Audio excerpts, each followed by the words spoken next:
కాంగ్రెస్ నాయకులు కేవీపీ రామచంద్రరావు గారు అంటారు, మొన్న మేము కాంగ్రెస్ చేసిన తప్పిదాలు మీరు చేయకూడదంట. నాకు అర్థం కావట్లా. ఈ పుస్తకం లెజిస్లేటింగ్ ఫర్ జస్టిస్ అని చెప్పి భూసేకరణ చట్టం కొత్త తీసుకొచ్చారు. 1880 తర్వాత 2000 తీసుకొచ్చారు కాంగ్రెస్ ప్రభుత్వం. ఇది రాసింది శ్రీ జయరాం రమేష్, ఇంకొకరు, ఇద్దరు కలిపి రాశారు. నేను అడిగేది ఒకటే, జయరాం రమేష్ గారు, మీరింత తెలివిగల వ్యక్తి, మీరింత నిబద్ధత గల వ్యక్తి, నేను మీ ఇంటిగ్రిటీని శంకించట్లేదు, కానీ మీరు ఎందుకు కాంగ్రెస్ నాయకుల ప్రశ్న ఏంటంటే, మీరు 2004 నుంచి చెప్తున్నారు తెలంగాణ ఇస్తాం అన్నప్పుడు మీరు ఎందుకు మాకు రాజధానిని మీరు ముందే ఎందుకు సెలెక్ట్ చేయలేదు? ఎందుకు నిధులు ఇవ్వలేదు? ఎందుకు మమ్మల్ని 42 సంవత్సరాల తర్వాత మెడపెట్టి తోసి తిట్టించి మాకు ఎందుకు కడుపు మంట కలిగించారు? ఎందుకు?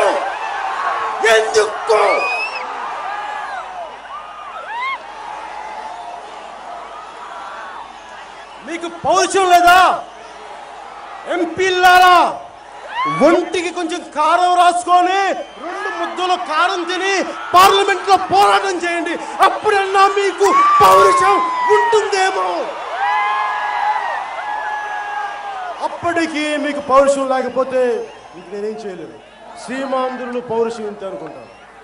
అప్పుడు మీరు రాజకీయాల్లో మేము సీమాంధ్ర ప్రజల తరపున పోరాడతామన్న మాటలు మటుకు దయచేసి చెప్పకండి, ఇక నమ్మరు. ఏమండి, ఇక్కడ నా అన్నదమ్ముని, అక్క చెల్లెల్ని అందరినీ అడుగుతున్నాం, అకౌంటబిలిటీ తప్పు చేస్తే ఐఏఎస్ ఆఫీసర్లకేనా అండి, ఐపీఎస్లకేనా అండి, ప్రభుత్వ ఉద్యోగులకేనా? రాజకీయ నాయకులు అకౌంటబిలిటీ తెలియదా? మాట ఇచ్చి మాట తప్పుకున్న రాజకీయ నాయకుల్ని ఎవరు నిలబెడతారు? మీరు తప్పు చేశారని మనమే నిలబెట్టాలి, ప్రజలు నిలబెట్టాలి, దేశం మొత్తం ఉన్న ప్రజలు నిలబెట్టి తీరాలి. మీరు మాట ఇచ్చి తప్పించుకుంటే మీరు తప్పించుకోవడానికి లేదు. మేము చూస్తూ ఊరుకోం. టీజీ వెంకటేష్ గారు నన్ను కుంభకర్ణుడు అన్నారు.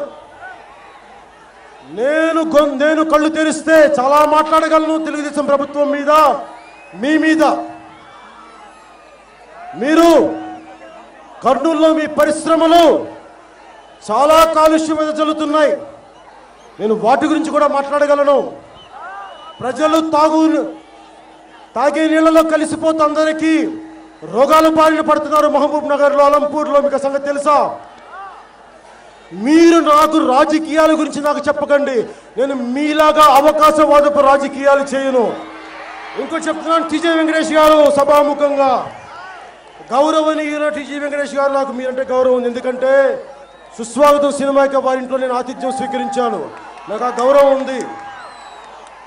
మిమ్మల్ని అనాలంటే మీరు ఎంత సంస్కారహీనమైన భాష మాట్లాడినా నేను కేవలం సంస్కారంతో మాట్లాడుతుంటానికి కారణం, నాకు సంస్కారం ఉంది నాలో. ఎందుకంటే మీకు నాతో వ్యక్తిగతంగా నాకేం కోపం లేదు. నేను మాట్లాడుతున్న ప్రజా సమస్యల మీదే. ఒక్క విషయం, టీజీ వెంకటేష్ గారు, జనసేన సైనికులలో, ఇక్కడున్న జనసేన సైనికులలో ఒక్కరు వద్దనుకున్న రాజ్యసభ సీట్ అయితే మీరు కూర్చున్నది. ఒక్కరు వద్దనుకున్నారు. అవసరం లేదు, మనం నిస్వార్థంగా నిలబడతాం. వాళ్ళ వదిలేసిన సీటు మీద మీరు కూర్చొని ఇప్పుడు మమ్మల్ని వెక్కిరిస్తున్నారా, మమ్మల్ని తిడుతున్నారా, ఏమనుకుంటున్నారండి మీరు? ఒక్కసారి అడగండి. మీరు కాంగ్రెస్ నుంచి తెలుగుదేశంకి వచ్చినట్టున్నారు, మీకు తెలియదేమో. ఒక్కసారి మేము వారికి ఎంత పాటుపడ్డాం. మేము చేసింది ఉడత సాయమే, ఉడత సాయమే. మేము దాన్ని గొప్పగా చెప్పుకోవట్లేదు. కాకపోతే ఉడత సాయం చేసినా మా సాయమే, మర్చిపోకండి. భారతీయ జనతా పార్టీ ఎమ్మెల్యేస్కి, ఎంపీలకి నా విన్నపం ఒకటే, సక్సెస్ఫుల్గా చాలా గొప్పగా వెంకయ్య నాయుడు గారు ఆంధ్రప్రదేశ్లో భారతీయ జనతా పార్టీ భవిష్యత్తుని సంపూర్ణ. ఈ వీడియోపై మీ విలువైన కామెంట్స్ ని మాతో షేర్ చేసుకోండి. అండ్ ఇంకో విషయం, సబ్స్క్రైబ్ చేయడం మర్చిపోకండి.